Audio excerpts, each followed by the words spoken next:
Pria ini baik tampan maupun kaya. Suatu hari, dia memotong semua rambutnya oleh seorang tukang cukur. Dia marah tapi tidak berani mengatakannya.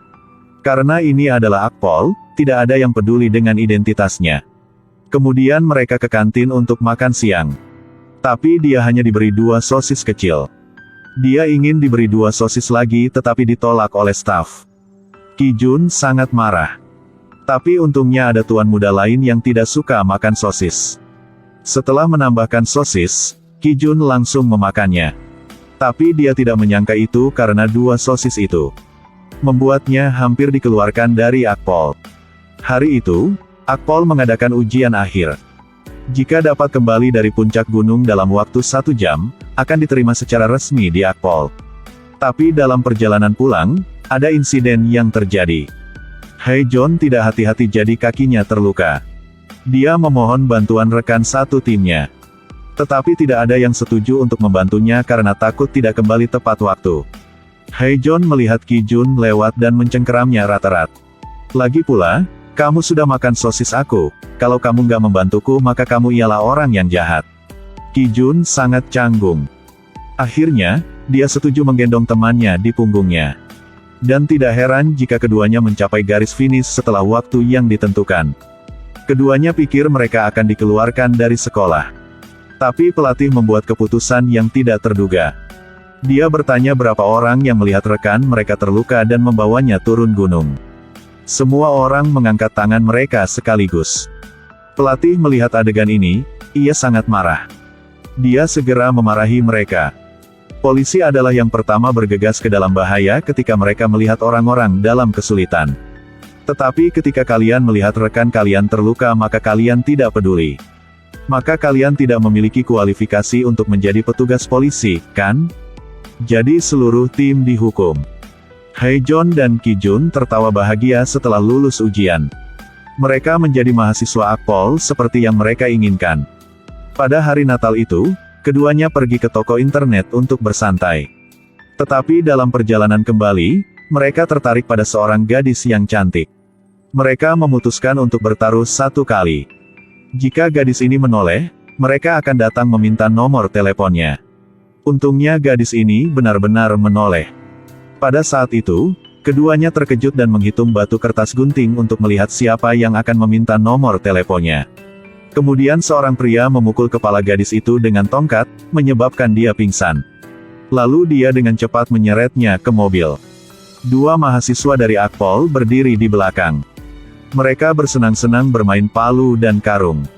Sampai pria yang aneh membawa gadis itu pergi, mereka menyadari ada sesuatu yang salah. Tapi bagaimana mereka bisa mengejar mobil? Jadi mereka segera melapor polisi. Tapi tidak ada seorang pun di kantor polisi yang memperhatikan mereka. Karena cucu seorang yang kaya hilang. Kepolisian tidak hanya menyelesaikannya sendiri. Dia bahkan meminta departemen kepolisian untuk menangani kasus ini. Jadi kasus gadis yang diculik itu harus dibiarkan nanti. Melihat konvoi polisi bergegas ke gerbang, keduanya membeku. Jika mereka tidak menyelamatkan gadis itu tepat waktu, dia akan dalam bahaya. Keduanya tidak bisa melihat kematian tanpa menyelamatkan. Karena dosen mereka pernah mengajar. 80% penculik akan membunuh sandera dalam waktu 7 jam. Lihatlah waktu, setiap detik, setiap menit berlalu. Mereka segera kembali ke TKP. Dan menemukan kue yang dijatuhkan gadis itu. Menyentuh kuenya, masih panas. Mereka kemudian berkeliling toko kue di sisi jalan untuk menyelidiki. Akhirnya menemukan kue yang dibeli gadis itu dari pedagang kaki 5. Untungnya, mereka dapat mendengarkan tempat kerja gadis itu. Tetapi ketika mereka ke tempat itu, mereka menemukan.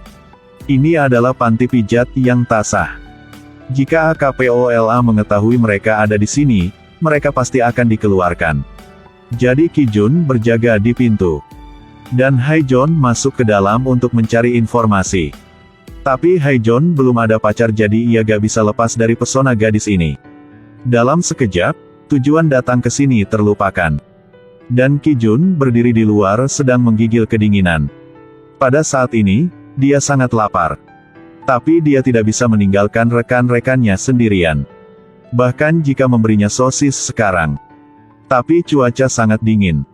Semangkuk mie panas sudah cukup untuk membuat pria muda kaya terpesona. Ki-jun berlari ke kedai untuk makan semangkuk mie dengan gembira. Tapi saat ia sedang menikmati sosis, kemudian sebuah mobil polisi lewat di depannya. Dan target mobil polisi adalah panti pijat itu. Ki-jun panik, dalam keadaan darurat, dia menggoda polisi. Polisi tidak tahan, langsung menoleh mengejarnya. Karena agar mengulur lebih banyak waktu, Ki-jun mencoba berlari di setiap gang. Untungnya, saat ini, Hae-jeon telah menemukan alamat gadis itu. Tapi ketika keduanya tiba di kos gadis itu, ada seorang pria yang sangat mencurigakan. Dan di belakangnya memegang pisau kecil. Tapi kekuatan bertarung bocah ini terlalu lemah. Dia dengan cepat ditundukkan. Keduanya membaca pesannya dan mengetahui itu. Pria ini menjual gadis itu seharga 1 juta won. Keduanya buru-buru ke markas penculik. Sementara itu, gadis itu dibelah perut oleh para penculik untuk menyuntikkan obat pemisah telur. Setelah berteriak, gadis itu diedit menjadi siswi yang luar biasa dengan penampilan yang cantik. Kemudian dia dibawa ke rumah sakit swasta yang tidak manusiawi. Di sana, seorang dokter kejam memanfaatkan hari libur rumah sakit untuk menjual telur wanita. Dia memuji genetika gadis ini sebagai luar biasa. Jadi, harga telur hanya beberapa ribu won, dijual ratusan ribu won. Gadis yang telurnya dirampok terkunci di kamar kumuh. Jika ia tidak patuh, ia akan dipukul secara brutal. Pada saat ini, penjahat membelah perut gadis itu. Perut gadis itu dijahit. Biasanya, seorang gadis hanya melepaskan sejumlah telur dalam sebulan. Tapi begitu penyuntikan dilakukan, jumlah telur yang dikeluarkan bisa 20 kali lipat lebih banyak. Gadis malang ini kehilangan kemampuannya untuk menghasilkan telur karena luka yang terinfeksi. Jadi dia dibawa ke lokasi perdagangan yang lebih menakutkan. Dan ada 20 gadis lain yang berada dalam situasi yang sama dengan gadis ini. Karena para gadis ini kabur dari rumah, tidak ada yang melaporkan kasusnya sehingga kasusnya tidak bisa diusut. Penyelundup memanfaatkan ini untuk melanggar hukum. Tetapi melakukan hal-hal buruk pasti akan tetap ditemukan di beberapa titik. Dua mahasiswa Akpol melihat gadis yang diculik. Mereka dengan cepat mengikuti petunjuk ke markas mereka. Tapi kalian berdua tidak bisa melawan gerombolan bandit seperti itu. Aduh, kasihan. Keduanya belum menyelamatkan gadis maka mereka ditelanjangi dan terikat.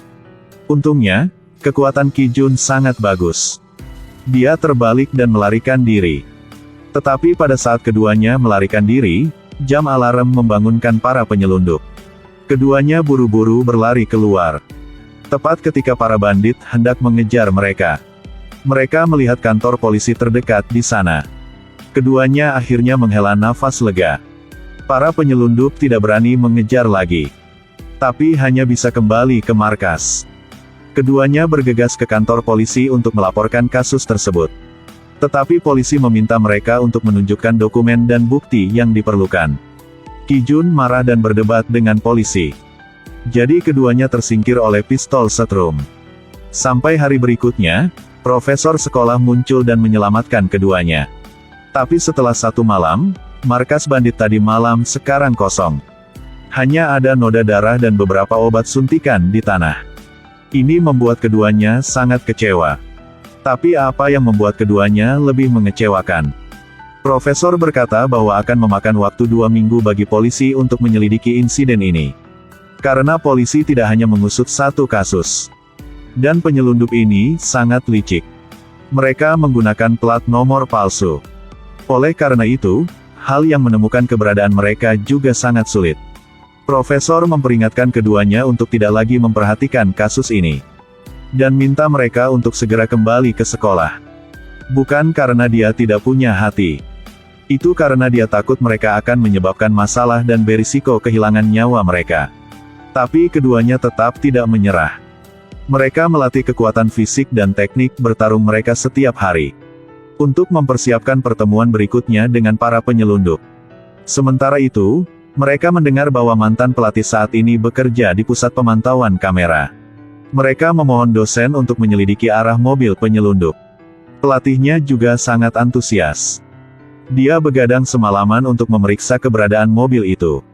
Dia mengetahui bahwa mobil itu akan keluar setiap akhir pekan di klinik kesuburan swasta. Anda memeriksa rumah sakit itu, seperti yang diharapkan itu terkait dengan penjahat. Besok adalah hari Sabtu, mereka langsung disergap untuk menunggu para penyelundup. Seperti yang diharapkan, mobil itu turun ke ruang bawah tanah rumah sakit. Keduanya bersenjata, dan bersiap untuk menghadapi mereka. Untungnya, hanya ada 3 penyelundup. Namun tak disangka, ada juga sekelompok penyelundup yang duduk di dalam mobil. Mereka agak takut, tetapi untuk menyelamatkan gadis, mereka hanya bisa bergegas maju. Memang, berlatih keras tidak sia-sia. Dihadapkan dengan puluhan penyelundup tetapi keduanya masih berhasil melawan. Pada akhirnya, tangan Hai John patah. Tapi untungnya mereka menang. Kemudian mereka pergi ke ruang operasi. Tapi sebelum keduanya keluar dari lift, bos gangster meninjunya ke tanah. Dia sangat kuat, jadi Ki Jun telah menarik perhatian bos gangster dan Hai John diam-diam memukulnya. Ki Jun membidik momen yang tepat dan memukul bos gangster hingga membuatnya pingsan. Kemudian segera borgol dia. Penyelundup dikalahkan.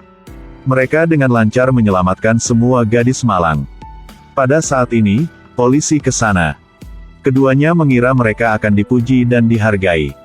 Tapi tak disangka, ada seorang pemimpin yang ingin mengeluarkan mereka dari sekolah. Karena tindakan mereka terlalu sembrono. Kalau para mahasiswa lain meniru, maka tidak hanya tidak dapat menyelamatkan orang, tetapi juga berbahaya bagi kehidupan. Tetapi seseorang menyarankan agar mereka tetap dipuji.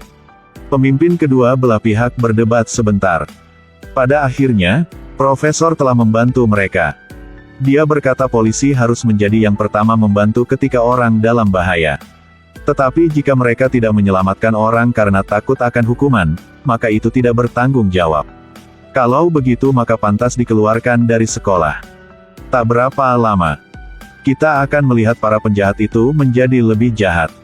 Tapi tetap harus ada hukuman. Itulah 500 jam pengabdian masyarakat.